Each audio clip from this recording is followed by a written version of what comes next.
അന്നമനട വയോജന സൗഹൃദ ഗ്രാമപഞ്ചായത്ത് വയോജന ജാഗ്രതാ സമിതി അംഗങ്ങൾക്കായി ബോധവൽക്കരണ ക്ലാസ് സംഘടിപ്പിച്ചു. ഗ്രാമപഞ്ചായത്ത് പ്രസിഡന്റ് പി.വി. വിനോദ് ഉദ്ഘാടനം ചെയ്തു. ഈ വർഷം അതിന്റെ മുന്നൊരുക്കങ്ങളുടെ ഭാഗമായി നടന്ന യോഗത്തിലാണ് വാർഡ് തലത്തിൽ മറ്റ് പെൻഷനേഴ്സ് സംഘടനകളുള്ള വിവിധ സംഘടനകളുടെ വയോജന ദിനാഘോഷം നടക്കുന്നുണ്ട് എന്നുള്ളത് മനസ്സിലാക്കിക്കൊണ്ടാണ് 3-ാം തീയതി നമ്മുടെ ഗ്രാമപഞ്ചായത്തിനകത്തെ മുതിർന്ന അംഗങ്ങളുടെ സംഗമവും നിയമപരിരക്ഷയെക്കുറിച്ചുള്ള ക്ലാസ് സംഘടിപ്പിക്കണമെന്ന് തീരുമാനിച്ചതിന്റെ ഭാഗമായിട്ടാണ് നമ്മൾ ഇത്തരത്തിലുള്ള വയോജന സംഗമം നടന്നത്.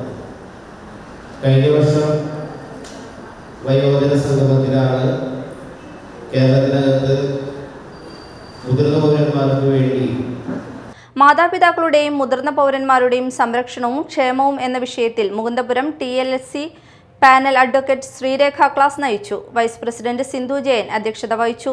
കോർഡിനേറ്റർ CA ഫ്രാൻസിസ്, ക്ഷേമകാര്യ സ്ഥിരം സമിതി അധ്യക്ഷ Manju Satheesan, KK Ravi Namboothiri, Suresh Kumar, KA Iqbal, Davis Kurian, CK Shiju, Sunitha Satheesan, Lalitha Divakaran, ICDS supervisor എന്നിവർ സംസാരിച്ചു.